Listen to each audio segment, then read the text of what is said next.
वास, जिसके बाद 1 साल तक गुप्त रूप से रहना सबसे छिपा हुआ। यदि उस अंतिम वर्ष के दौरान उन्हें खोज लिया गया तो उन्हें पूरे 13 साल का वनवास फिर से दोहराना होगा। भारी मन से पांडव अपना घर छोड़ने की तैयारी कर रहे थे। उनकी माँ कुंती अपने बहादुर बेटों को ऐसे कठोर जीवन में धकेलते हुए देखकर दुख से भर गई थी। लेकिन सबसे गहरा दर्द द्रौपदी को हुआ।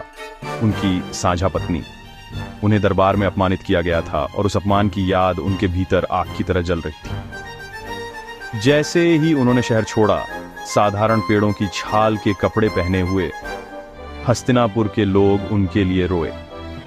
यह एक दिल दहला देने वाला दृश्य था।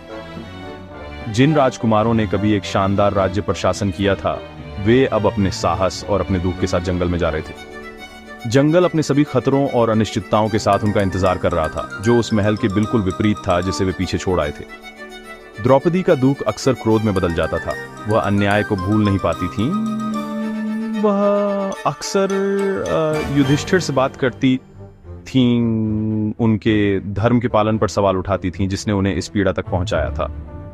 वह शक्तिशाली भीम से भी बात करती थीं, जिनकी शक्तिशाली भुजाओं का उपयोग उन्हें तुरंत अपने दुश्मनों को दंडित करने के लिए किया जाना चाहिए था, ऐसा वह मानती थीं।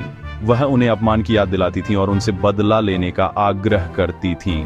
उनके शब्द चिंगारी की तरह थे, पांडवों को लगातार यह याद दिलाते रहते थे कि उनके साथ क्या गलत किया गया था।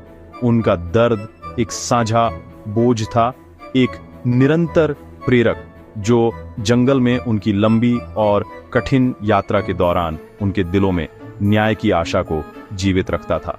वनवास के शुरुआती दिन बहुत बड़ी चुनौतियों से भरे थे। पांडवों को साधुओं की तरह रहना सीखना पड़ा। अप्रिय जंगल में भोजन और आश्रय खोजना पड़ा।